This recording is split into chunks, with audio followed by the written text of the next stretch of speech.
지난 2011년 4월 가습기 살균제 사건이 처음 공론화된 지 이제 10년이 지났는데요.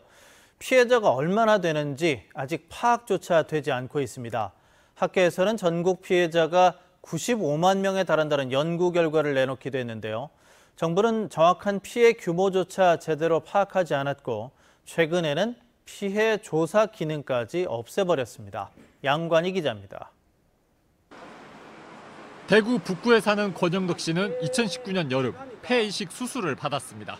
가습기 살균제 피해 증상인 특발성 폐 섬유화가 진행돼 호흡곤란을 겪었기 때문입니다.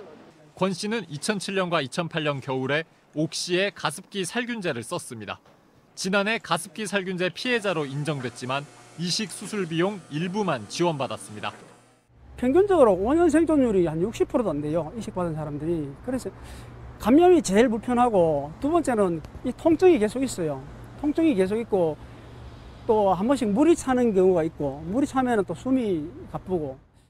그런데 권 씨처럼 가습기 살균제 피해 신고를 환경부에 접수한 사람은 별로 없습니다.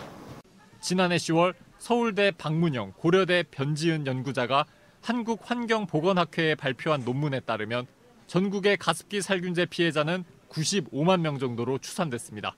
하지만 신고율은 1% 미만으로 분석됐습니다.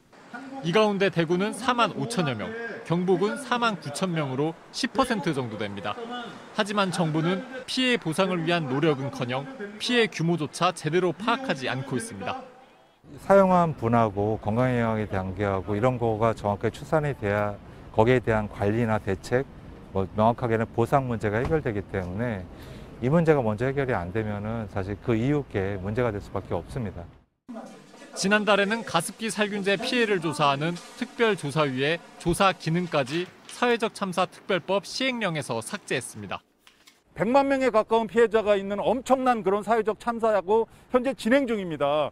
그런데도 피해자도 제대로 찾지 않고 책임자가 누구인지 제대로 규명되지도 않은 그런 상태에서 전문가들은 피해 인정 기준을 완화하고 인정 질환을 확대하는 등 정부 차원의 적극적인 대책을 주문하고 있습니다. MBC 뉴스 양관입니다.